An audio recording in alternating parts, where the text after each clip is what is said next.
Hi viewers, আসসালামু আলাইকুম। সবাই কেমন আছেন? সবাইকে মহরম মাসের শুভেচ্ছা।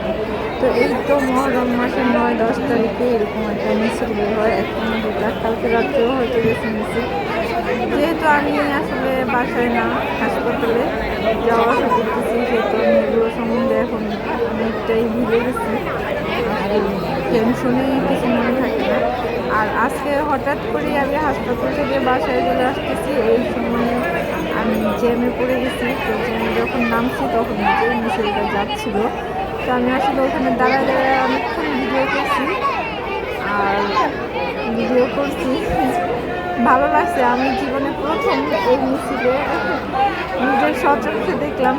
এইভাবে তো মানে বাসায় বাসায় আসা তোলে সিঁড়ি তোলে, তো তখন দেখা যায় কি খুব সংখ্যক কম মানুষই থাকে। এত বড় মিছিল আমি কখনো মনে হয় আমার জন্মের পরে আমি এই মিছিল এত বড় এই প্রথম দেখলাম, বা আমার এত বড় বয়স আমি কখনোই এই মিছিল এত বড় দেখিনি। আমি শুনছি বা টিভিতে দেখছি যে সবাই বলে যে এরকম একটা মিছিল হয়, এভাবে যায়, কিন্তু আমি স্বচক্ষে কখনোই দেখিনি। আজকে এই প্রথম দেখলাম। এটা একেবারেই সত্যি কথা, এটা আমার জীবনে এই প্রথম দেখা। তো যাই হোক, এই বিষয়ে আসলে কিছু বলবো না, কিছু বলার নেই। তো আমার ছোটোবেলা থেকে এত বড় হয়েছি, আমার আম্মুকে সবসময় দেখতাম এই দিনটাতে, এই 9-10 তারিখে দুটো দিন আমার আম্মু রোজা রাখতো, নামাজ পড়তো আর কি, আল্লাহর কাছে চাইতো।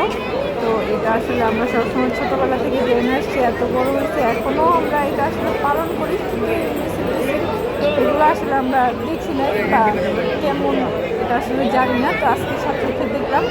আর আসলে রোজা আমি রাখতে পারিনি, আম্মুকে ফোন দিলাম, দেখি আম্মু ঠিকই রোজা রাখছে। আম্মু সবসময়ই রোজা রাখে এই দিনে আল্লাহকে খুশি করার জন্য। তো যাই হোক, এই সম্বন্ধে আমি আর কোনো বাড়তি কথা বলবো না, কারণ আমি এত বড় জ্ঞানী না। তো আজকে যখন হঠাৎ করে আমার চোখের সামনে এই মিছিলটা চলে আসছে, তো এর জন্য ভিডিও করা। আর হচ্ছে আপনারা দেখতে থাকুন আমার ভিডিওটা কেমন হয়েছে। আর কথা নাই বাড়াই, ভালো লাগলে অবশ্যই লাইক, কমেন্ট, শেয়ার এবং সাবস্ক্রাইব করবেন। সাবস্ক্রাইব করতে কেউ ভুলবেন না, সবাই লাইক দিবেন, শেয়ার করবেন, আর আমাকে অবশ্যই সাপোর্ট করবেন। ঠিক আছে? তো সবাই এনজয় করুন এটা। আল্লাহ হাফেজ, আসসালামু আলাইকুম।